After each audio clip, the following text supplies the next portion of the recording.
حضرت آدم علیہ السلام پہلے انسان تھے۔ اللہ نے آپ علیہ السلام کو مٹی سے پیدا فرمایا، پھر آپ علیہ السلام کی جسم میں روح پھونکی۔ اللہ تعالیٰ نے آپ علیہ السلام کے لیے آپ علیہ السلام کی بیوی حضرت حوا علیہ السلام کو پیدا فرمایا۔ اس طرح آپ علیہ السلام کے ذریعے نسل انسانی کا آغاز ہوا۔ یوں آدم علیہ السلام ابو البشر یعنی تمام انسانوں کے والد اور اماں حوا علیہ السلام تمام انسانوں کی ماں کہلائی۔ آپ علیہ السلام کا لقب صفی اللہ بھی ہے، جس کی معنی اللہ کا چنا ہوا ہے۔ دوستو، اب عرض کرتے ہیں فرشتوں کا مکالمہ جو حضرت آدم علیہ السلام کی پیدائش سے پہلے اللہ تعالیٰ کے ساتھ کیا گیا تھا۔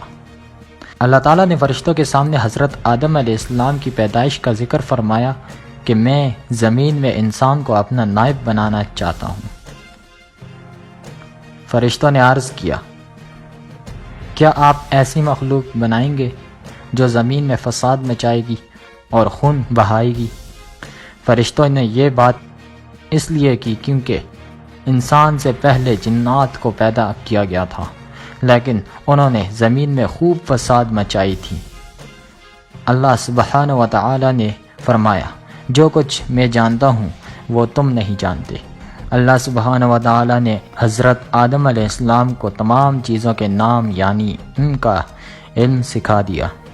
پھر ان چیزوں کو فرشتوں کے سامنے پیش کیا گیا۔ فرشتے ان چیزوں کے نام نہ بتا سکے۔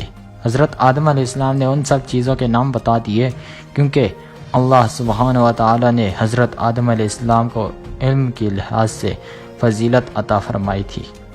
یہ واقعہ سورہ بقرہ پارہ 2 آیت نمبر 30 تا 39 میں بیان ہوا ہے۔ اب عرض کرتے ہیں شیطان کا تکبر۔ اللہ سبحانہ و تعالی نے فرشتوں کو حضرت آدم علیہ السلام کو سجدہ کرنے کا حکم دیا۔ تمام فرشتوں نے حضرت آدم علیہ السلام کو سجدہ کیا، لیکن دوستو شیطان نے سجدہ نہ کیا۔ شیطان جنات میں سے تھا، لیکن اللہ سبحانہ و تعالی نے اس کی عبادت گزاری کی وجہ سے اسے فرشتوں میں شامل کر دیا تھا۔ شیطان نے تکبر کیا اور حضرت آدم علیہ السلام سے حسد کیا۔ اللہ سبحانہ و تعالی نے شیطان سے پوچھا کہ تم نے میرے حکم کی نافرمانی کیوں کی؟ شیطان نے کہا، میں آدم علیہ السلام سے بہتر ہوں۔ تو دوستو اس نے کہا، تو نے مجھے آگ سے پیدا کیا ہے اور آدم کو مٹی سے پیدا کیا ہے، اس لیے میں اسے سجدہ نہیں کروں گا۔ اللہ سبحانہ و تعالی نے فرمایا، تجھے ہرگز یہ حق نہیں پہنچتا کہ تو یہاں رہ کر تکبر کرے، اس لیے تو یہاں سے ذلیل اور رسوا ہو کر نکل جا۔ شیطان نے اللہ سبحانہ و تعالی سے قیامت کے دن تک کی مہلت مانگی تاکہ وہ اللہ سبحانہ و تعالی کے بندوں کو اللہ سبحانہ و تعالی کے سیدھے راستے سے ہٹا سکے۔ چنانچہ بندوں کی آزمائش کے لیے اسے یہ مہلت دی گئی، مگر وہ اللہ سبحانہ و تعالی کے نیک بندوں کو سیدھے راستے سے نہیں ہٹا سکے گا۔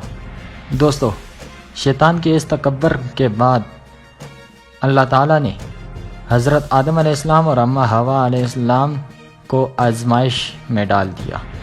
اللہ سبحانہ و تعالی نے حضرت آدم علیہ السلام کے لیے حضرت حوا علیہ السلام کو پیدا فرمایا اور ان دونوں کو جنت میں رکھا۔